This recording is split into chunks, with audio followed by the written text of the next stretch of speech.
BTB listeners, thank you so much for checking out today's episode. Listen, if this episode inspires you, do me a favor, take 5 seconds to shoot me a like and subscribe to the podcast. There are several more exciting guests that are in the pipeline, and I just can't thank you enough for your continued support, and let's keep paying the mission forward. In today's episode, I interview songwriter Dennis Cook. Throughout our conversation, we talk about our personal experiences, triumphs, downfalls, what music means to him, and the power of storytelling in people's lives. Dennis outlines how music and storytelling has impacted his life, his mental health journey, and his role helping other musicians in Nashville with a music concept called Songhouse. Each and every one of us are impacted by songs on a daily basis. And Dennis discusses the various topics from how music has helped in his personal experiences, the power of observing and listening, and the essence of mentorship and kindness to the intricate process of songwriting. This is going to be a powerful, tremendous impact on your life, and I can't wait for you to meet Dennis. Don't be afraid of the dark. Be careful with stars. Not every light is gonna guide you, baby. Welcome to the BTB Project, designed to empower listeners to identify their why and to live their best lives no matter the circumstances. My name is Kollman Gearhart, a former athlete and motivational coach. I've had the opportunity to inspire thousands through my story and help accomplish what they are built to be. You'll be encouraged by each and every episode, and let's get into it. Yeah, when I blow up, I'ma soar high like Peter Pan. In real life, be living out my dreams. If I'm waking up, it's in a foreign land. I've recently become very aware the gig worker mentality, the culture of unheard music is a very real thing. Today's guest is someone that I highly resonate with. One, not only for his compassionate heart, but two, because he happens to be helping a dear friend of mine with a music concept that is taken over the world. It gives me tremendous honor. Mr. Dennis Cook, welcome to the BTB Project. There it is, man. There it is. There it is. Come on, man. Thanks. Yeah, man. Yeah, and you and I, before we hopped on, Dennis, a little bit cold in Nashville, a little bit cold in Washington, where I'm at right now. But man, I would love to start with, when I say music and Dennis Cook, what does music mean to you? Yeah, I think for me, it's funny how things can matter to a person before they're conscious that they matter to a person. Meaning, I can go back and ask certain people certain questions about their past, and they're like, oh my gosh, I was a good this, I was a good that, I was a good this, but no one ever acknowledged it. No one ever gave them a high five. No one ever put them on a cover of Sports Illustrated. Like, so therefore, this very thing that they were good at, it never got any confirmation. And I think for me, it's kind of hard because for me, music has always been something. I remember as a kid, no joke, I would take a radio to bed with me and put it under my pillow because it felt like a portal. And all of these, like the Eagles and Fleetwood Mac, the Temptations, the Four Tops, like they could all slide right into my pillow every night. And me being probably growing up about an hour outside of Detroit. And so Motown was so strong when I was a kid. So I think I've always liked kid, always loved, like it does something to me. And when I was early 20s, I was a disc jockey with another friend of mine, Phil, and we had this thing. There's this guy, this is funny, and I'll get right out of this one, but this is so good. funny. I love it, man.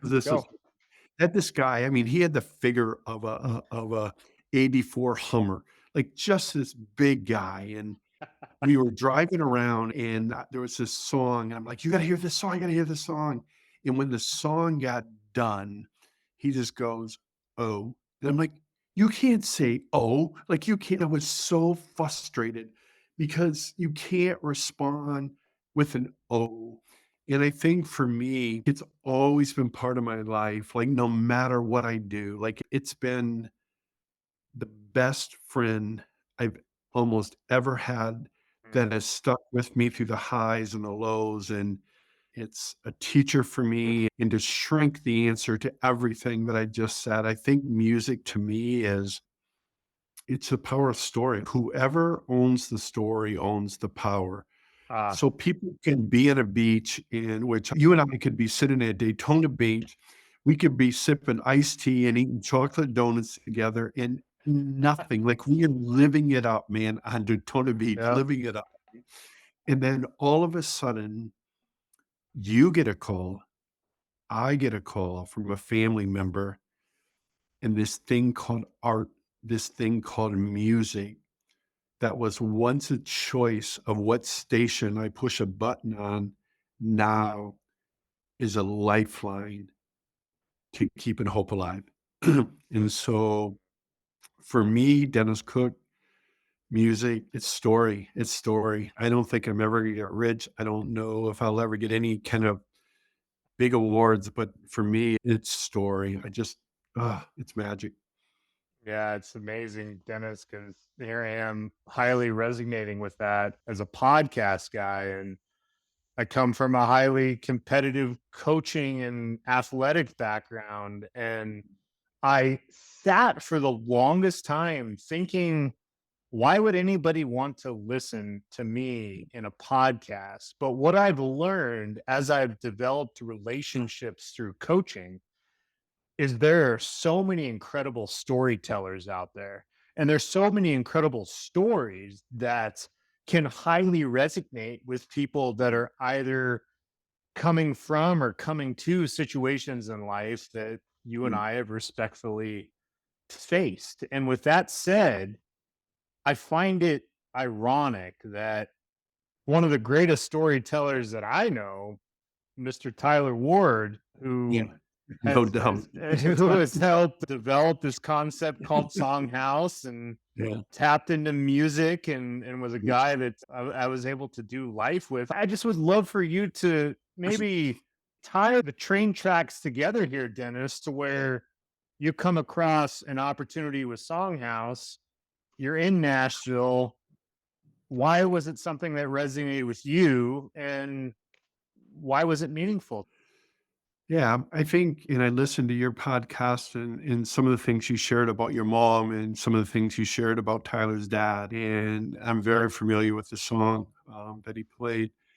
And when someone goes through something, is just call it like it is, and you had layers of trauma and depression and darkness, and Tyler has had those, I have had those.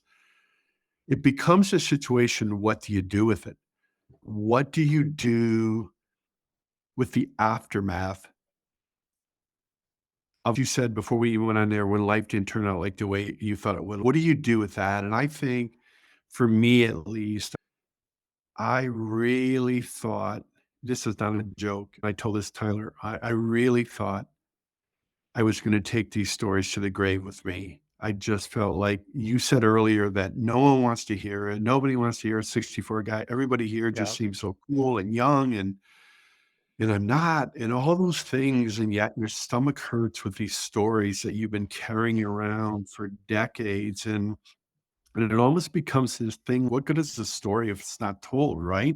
right. And I think you chose to be brave and tell the story about your mom, especially, and how that in dealing with addictions. And then you had some plot twists within there that were like, what?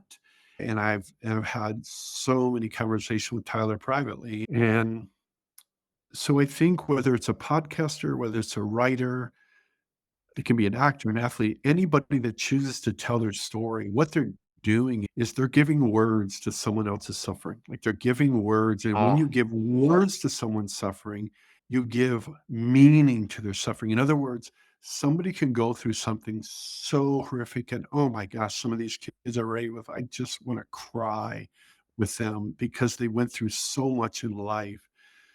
and you're just trying to give words to feelings, right? And it's hard. And then they come to a point of truth where I can't say that. I can't say that just hurts too much. Then I say, okay, let's have a coffee and we'll table and come back. But when you land on it, when you are finding the right nouns and verbs to wrap around a feeling and it actually leaks out into the world, and people all over the world say 2 words, "Me too." And so for me, I don't really think, "Oh, man, I hope this is a banger. I hope this song goes to the number." Like, I think about it because you and I both have shared an experience that we didn't even talk about, is we have been alone in our car at one of the most crappiest days of our life. A song accidentally finds us. One song, Man. one person in a car. It's one-on-one. It's the artist and the audience, and there's nothing there to pollute it. There's nothing. And there have been millions that have been saved in cars and bedrooms and bathrooms and hotel rooms and hospital waiting rooms and on top of bridges. One piece of art.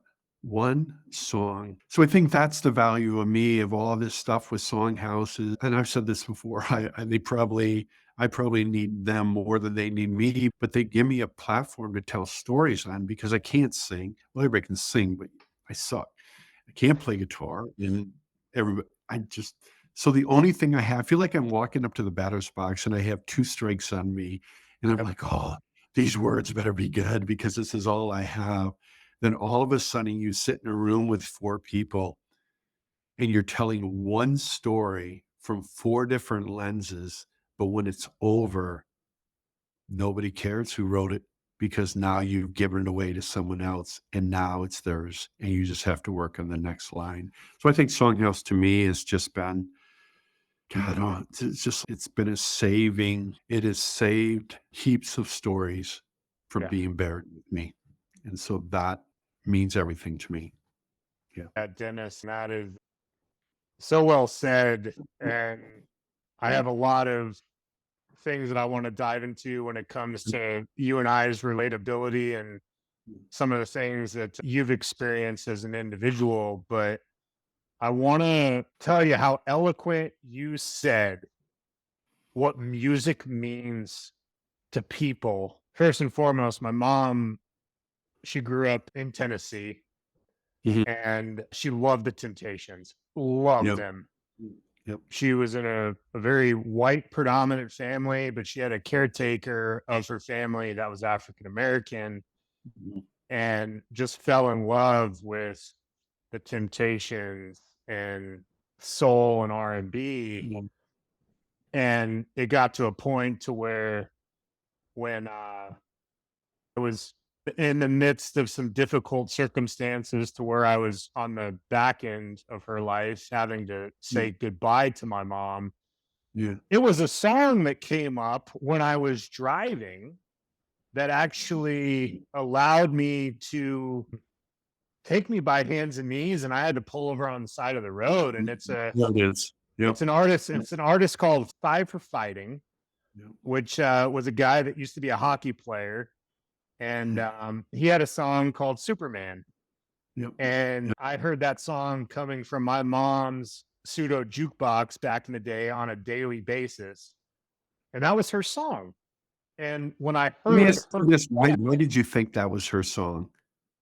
that's a tremendous question, Dennis, because as I framed her situation growing up in Tennessee, it had a lot of difficult circumstances with racism. Mhm. And my mom was in a predominantly white community, had a black caretaker, but she fell in love with the African American culture. And Mhm. my mom got crucified for it. She got belittled by her parents. She got physically abused by her dad. Not a good situation. And the Five for Fighting song about that moment that she experienced, what resonated with that song was her own ability to try to fight through that childhood, Yep. right? To get to a point to where she becomes a wife and a mother, and she was a flight attendant. She flew for United Airlines for 36 years, Mm, and she loved helping and serving people. yeah. So as we start connecting these dots, it's fascinating how she absorbed a lot of the difficult circumstances of which she fell in love with this culture, but yet wanted to pay it forward by giving more love and giving more compassion, which Yeah. paid forward to me. And I think too, it's just the idea of just I said this to someone this morning. When you and I listen to a song, no matter who it is, we listen to a song and we go, "Oh my gosh, you said that song made you pull off the road." I have had things that have come my way and they just, oh, you're just overwhelmed by them, right? But Yeah. I think the thing now doing this in Nashville, like those lines aren't free. Whoever wrote that, whether it be the artist or the writer, it's like somebody that gave you that line as a gift. Somebody had to pay for that. Somebody who went through loss, someone went through a breakup, someone went through something. And I don't know. I just think, again, it's magic. It's magic.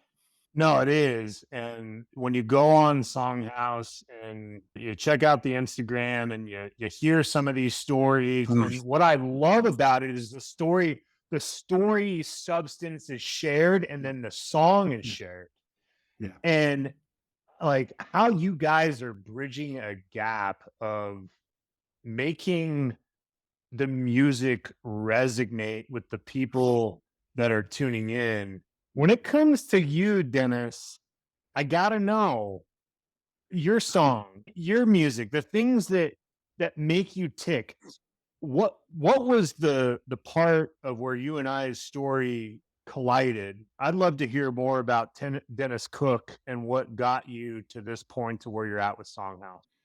There's a safety for one being in Songhouse because you write with other writers and you're not going to be the singers. So other people will carry the stories. But I think to go back to your original thought, and then I'll come back here, was Tyler's idea to start trying to get the stories ahead of these little clips that we're doing, right? And the reason I think he did that is because what the audience doesn't see is if the song resonates with somebody, there was a 100% chance it resonated in the right, meaning we saw something, we felt something.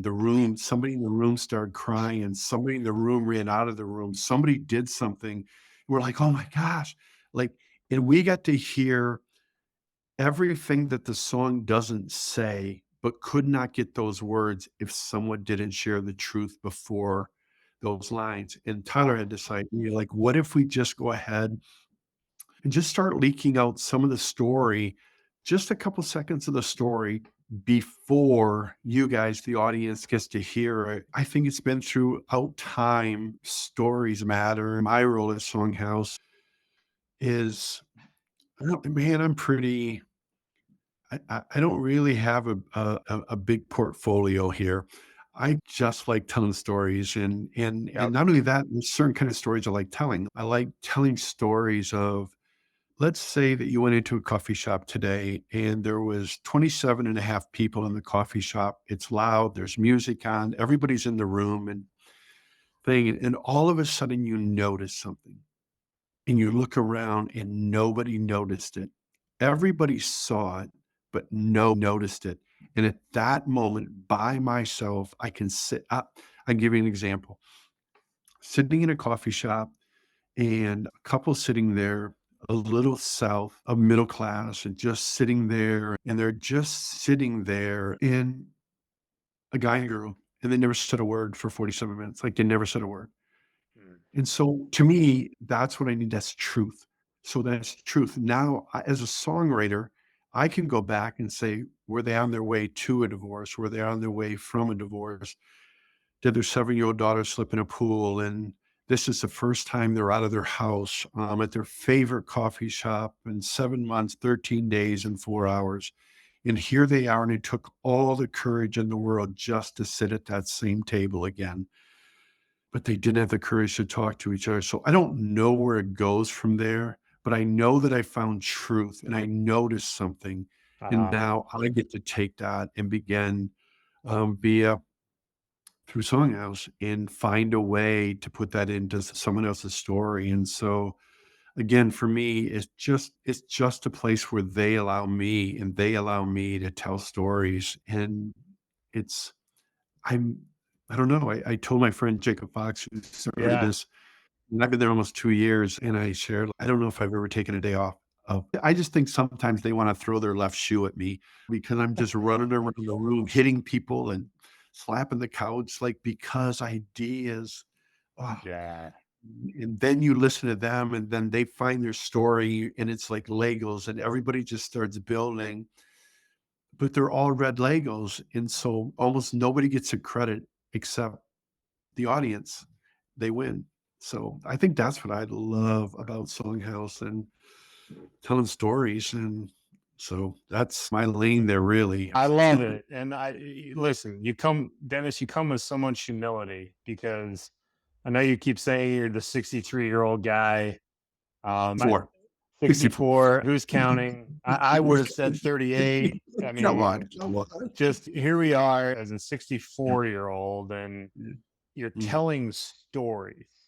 Mhm. And what I have learned in my life is to seek mentorship, to seek Mhm. people that have experienced something that can help pay it forward. Yeah.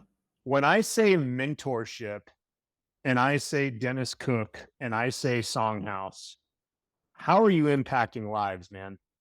That's tricky because it almost seems like that would be a better question to ask people on the other end sometimes. But I can say this, like when I look at myself, I don't look at myself like this really, oh, I have an answer for everything. Like I'm this really smart guy.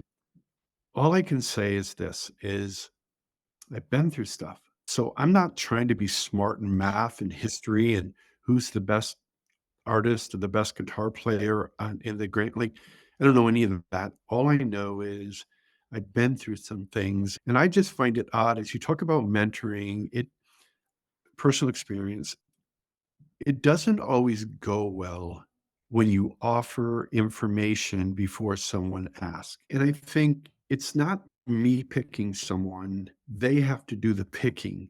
Like, I don't make money, I don't have a job. I'm not getting paid to mentor. I don't label myself a mentor. I don't label myself even a coach.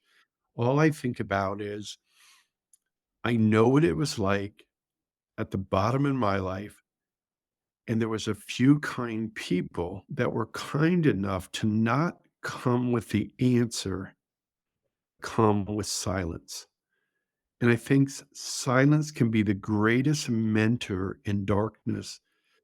When people are looking for the answer, they know that the other person they're asking doesn't have it. And when the person tries to give an answer, why one person, a lady walks across the street with a stroller, whistling Superman song as she goes across the street, and the very next one had her headphones in as well as the driver, and one is gone by the 6 o'clock news.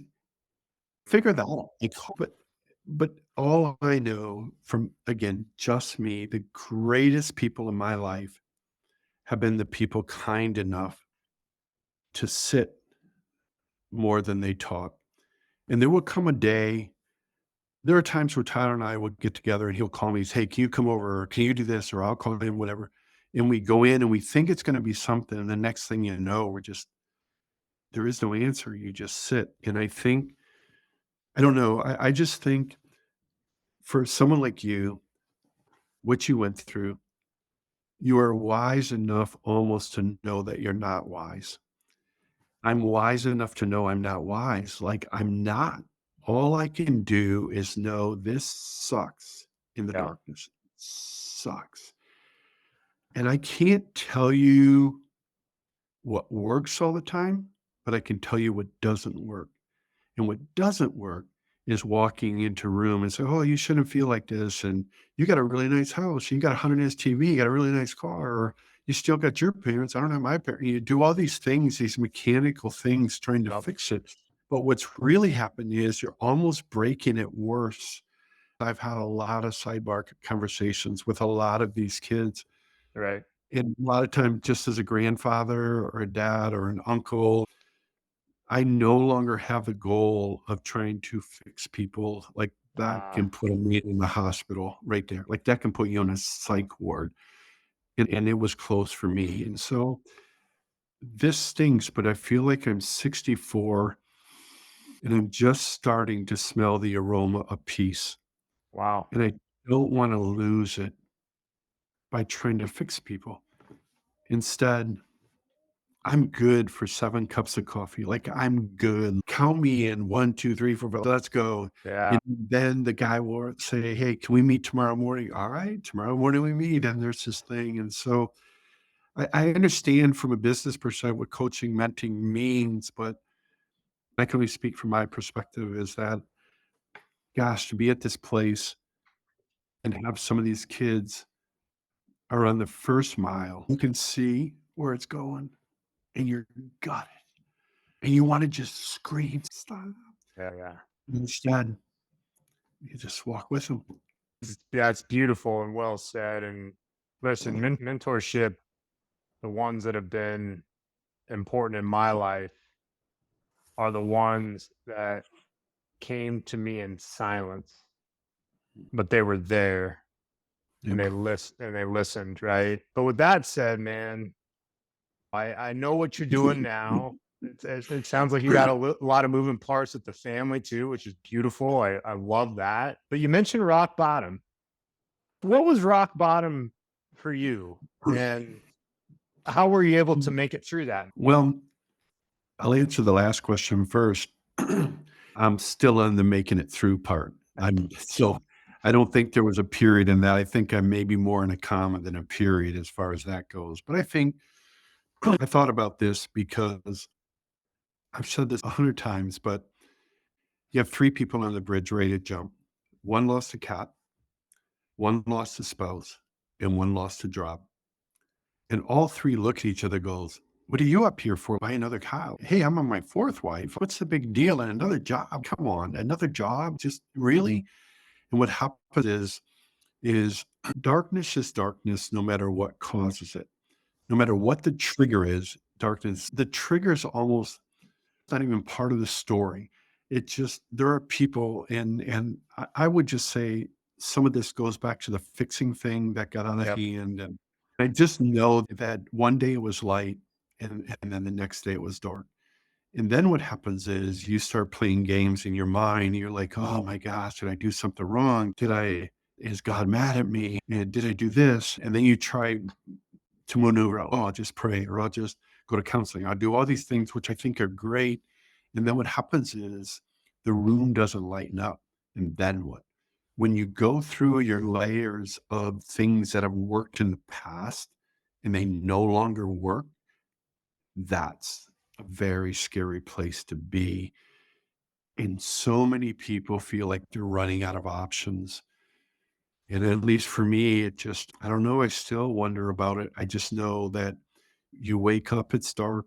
At 11 in the morning, it's dark. At 3 in the afternoon, it's dark. And it just, you can't get out of it. And it's funny, this is what's crazy is I can't tell you how many people I think they would come back to me and say, "Oh my gosh, you helped me out of the dark and you helped me out of this. Thank you, Dennis. Thank you." But it's really weird, like almost like your own advice doesn't work on you. Yep. Like all the beautiful things you coached or helped or meant, whatever it did to help someone find the light, those aren't working for you. And then again, your mind starts playing tricks. And you brought this up. It's just you have this, and I won't go deep, but I'll just say you wake up and wish you did it. And then you're Yeah. like, "Oh, that's a thought like that. Oh, no, I can't. I have a family. I have kids. Like, I can't think like that." Like, you're losing it. And then the next day, you're like, huh, you think about it twice. Yep. And then a month, you're thinking about it 8 times a day. And then you start thinking, "I wonder which way I could do it. Oh, maybe I could do it this way. And maybe I could do it this way." But you can't tell nobody. You can't tell your parents. You can't tell your wife. You can't tell your kids. You can't tell nobody. So not only you're suffering, but now you're suffering alone. I think for me, one of the lowest moments was, to get back to your point, I was in a place in Michigan, had this old car, and I was sitting at a stoplight, and you just start timing it out. You're just waiting for the biggest vehicle to come by to protect the driver. Like, you got to Man. protect, even though I didn't even think about how much damage that could have done on him or her. I didn't even think, all I'm thinking of me is like the biggest vehicle. And all of a sudden I saw an 18-wheeler to my left. I'm going, there it is. I had one foot on the brake, one foot on the gas, and I'm just playing with that. I'm like, okay, God, like, give my wife a better husband, give my kids a better dad. Like, and all of a sudden, song come on the radio by Scott Stapp of Creed. And it says, Oh you make, man. because I'm 6 feet from the edge and 6 feet ain't so far down. And there, it was like that moment. Like, you asked me at the beginning of this podcast, why do you do it? Listen to me. Tyler has a beautiful little studio apartment my wife live in. It's the size of an ashtray, and we love it. We love it, love it, love it. Yeah, So man. we don't know if a hit song is going to make me a better husband, a better dad. I don't know if it's going to. I don't even know if I could handle money. Like, everybody, oh, I can handle. I'd be at the dang Cracker Barrel every day if I had money. I don't know what I would be, but I do know this: at my bottom, a song found me. Wow. And it found me, like, me and the song at the exact second, Coleman, at the exact second. If that song, if it would have been a commercial for Lay's potato chips or a pizza commercial, I don't even know if I'd be here right now, but one song come on. And I've had a couple times that's happened. And I think my thing lasted about 6 years. And then people always ask, well, how do you get out of it? You asked the questions. I don't know anything clinical. Just what I went through is just, I got out of it one kind person at a time. At a time. Yeah. I couldn't take too many of them. I couldn't take but one kind person at a time. And the accumulation of kindness, not condemnation, I think is the thing that saved me in a weird way. And now that maybe I just feel like I'm just trying to pay back the world. And hopefully I write something that matters to something. Hopefully you started this podcast like, oh, what would I say that, and I've said that too, but I would say this to you, as you would say to me, everything's been said, but it's never been said the way I would say it. Ah, Everything's been said, but not the way you would say it. So there's always room for the radio, for art, yeah. to say something in a way that has never been said before. So it could be your podcast and talking about those last moments with your mom and all these months to tell that story. But watch this: someone has insomnia, they can't sleep, and they accidentally trip over your podcast. And so what happens is that hour gave them breath. It gave them breath Yeah. for the night.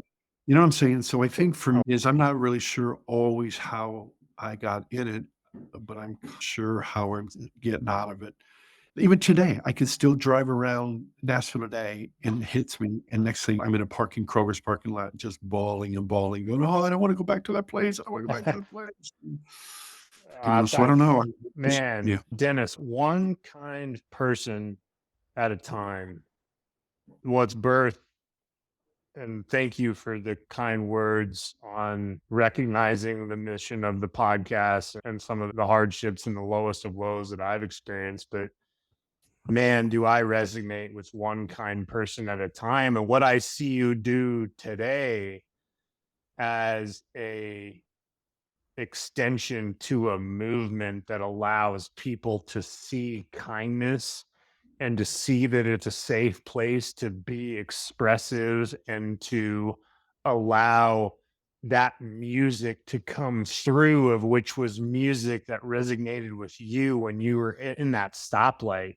Dennis, if that's not a full circle beautiful moment, Mm. I don't know what is. But with that said, and it comes to your mission, the future, Songhouse, whatever it may be, when you're 10 toes up, when I'm 10 toes up, I'm always wondering, what does Mhm. success look like to you when people are celebrating your life, man? Because I think that there's a lot of people you've already impacted through kindness, but what's the end goal for you, Dennis? That's a great question, and it's not that it hasn't been asked before, it's just that I know I don't view success the way I used to, only because, and this isn't original to me at all, but I think it was George Clooney was on a podcast or somebody, and he just said, "Success is a lousy teacher."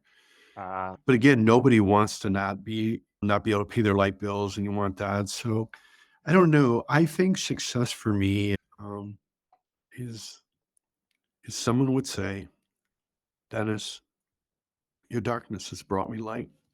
And to me, I just like, I don't know. Do I want things? Yeah. Do I want this? I want that. Yeah, I do. But I just, at least at my age, I don't know if it makes me better at anything, but I do know that I wake up every day. I'm just like, oh, my God, just help me be a better storyteller. Just please. And like, I'm paying attention to everybody in the world. Like, I there was this kid at a coffee shop, and I'm 5 paces away.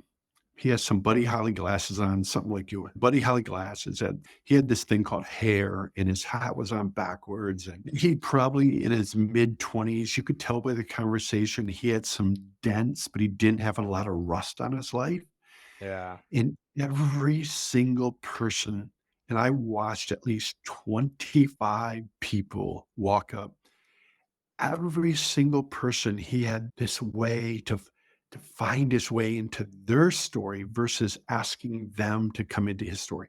So for me, I go to coffee shops almost every morning in Nashville, all over the place, and I just I don't have any big great goals or anything in my life these days, but I love going to coffee shops and listen to people tell their stories. And I just think success for me, especially again, I even feel bad. I don't know, like, I'm at this age, right? Like, I can write with a 21-year-old, and they go, "Oh, man, we're gonna put this out next fall." I'm going, "Next fall? Are you nuts? I might not be around next fall. I wanna put it on next Wednesday." Right? Like, you know how it works? I goes, "I know how it works. Yeah, you I don't have got much nothing." patience, man. You want us to get I going. Yeah. so, again, I just think, at least at this season of my life, success is these things that I barely made it through find their way into a verse, a chorus, or a bridge, and someone hears it at a stoplight somewhere in the world and go, "That song." Ah, And I don't even know because I don't only see one side of the camera. I don't even see you people. I don't see you. I don't see all I see is, and I just, right. this isn't my idea, but I think I stole this, but it's I to try to practice one-way love and just like give it, Wow. walk away. "I love you," and you're like, like, "Give it back, give it back." Instead of just saying, "Hey, man, have a great day," and move on with your day. And that's a constant struggle to do that because we're built not only to give love, and if you just give love, I think at some point you're going to have a mental breakdown. You're just going to have it A because we're two-way built to street, receive. isn't it, Dennis? Yeah, you gotta give and take, man. You got to take it. And I'm learning that at this age. Yes. Shoot, man, if someone said, "Just shut up and shut up. Thank you," and leave it alone. Well, one thing I'll say, man, is it's so beautifully said, first and foremost. But here I am with my last question, and I'm gonna frame it. Mm. One Yeah. is you're rocking a Detroit Lions hat. Saw some possible photos of you in a Michigan hat. Yeah. And you got guys like Dan Campbell and Jim Harbaugh that are leading teams to do extraordinary things. But when I watch these coaches lead, Dennis, they lead with a lot of the same compassion that I see you leading these extraordinary artists that have just been desperately trying to find a way to share their story. Yeah. And I repeat, I love the simplicity of your journey of where you resonate with those coffee shops, those moments of listening before saying. But this gives a tremendous opportunity for you right now is you've been in a lot of coffee shops. You've talked to all sorts of individuals that have experienced who, what, where, why, and when. Yeah. And Yeah. your story in itself, Dennis, is remarkable. With that said, I am eager, and I know the listeners are eager to hear this as well. When it comes to Dennis Cook, if you had an opportunity to go back to that 16, 17-year-old self and go meet him in a, I don't know if it was Michigan at the time where you were, but you find a coffee shop and hopefully it's warm in there because Yeah. Michigan gets cold, man. Spent some time in Kalamazoo back in the day, but long of the story is you get a chance to be who you are now. Hearing all of these stories, hearing all of the moments of chaos and turmoil or glory or glee, whatever it is, I am eager to know, Dennis, what advice would you give knowing what you know now? Yeah, I think the thing I wish I could tell him would be this: it won't always be like this. And I mean that both ways. Mm. Like the very highs that you're on, just be careful because it may not always be like this, and pay attention to those around you. And then at the extreme lows, I had about 3 people that were like, I was sitting in a place in Michigan that was about 2 blocks from where this story about almost taking my life. And I had a friend who lost his daughter. He bought me a grilled cheese sandwich and a cup of broccoli cheese soup at a deli in this town. And we're just sitting there. And I just started bawling and bawling. And I'm like, and he said, there will come a day that it will not cost you what it costs you to tell this story. And I'm here with you tonight, telling you this story because someone told me it won't always be like this.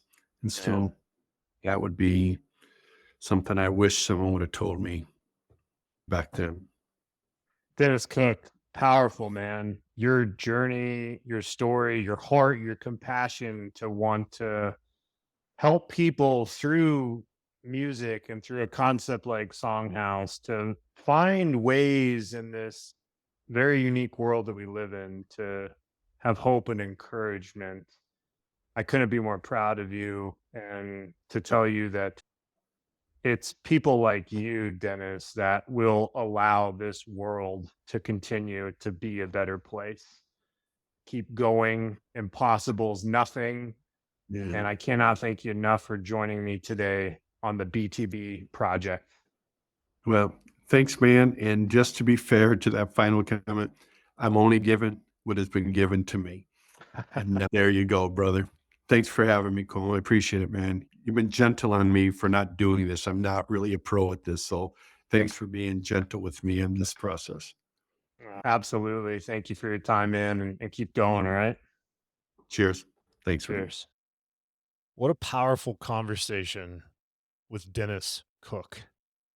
He spends most of his days helping people become the best versions of themselves as they possibly can, whether it's through trials or tribulations of life or to find the courage and the right words to write a beautiful song that will impact people like you and I. Dennis had a tough decision to make when he was in that car with one foot on the gas and one foot on the brake.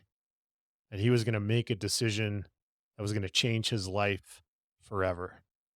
And it was a song that came on the radio that resonated with him, that spoke to him to make the decision to carry on his life and to live his best life today. Such an incredible story that Dennis has, and the concept of Songhouse that he is helping these local gig workers in Nashville find a voice, have their music become viral, and to continue to impact people all over the world. Listen, if Dennis's story impacted you, do me a favor and like and subscribe to the BTB Project. Better yet, send this to a family member, friend, or colleague and tell them one of your favorite songs. Tell them why that song impacts you and how Dennis's message can be not only paid forward as a message of hope, but as something that continues to be the igniting fire of the BTB project. As always, I'm proud of each and every one of you. And until next time, take care. You're told I'll be your heart temptation.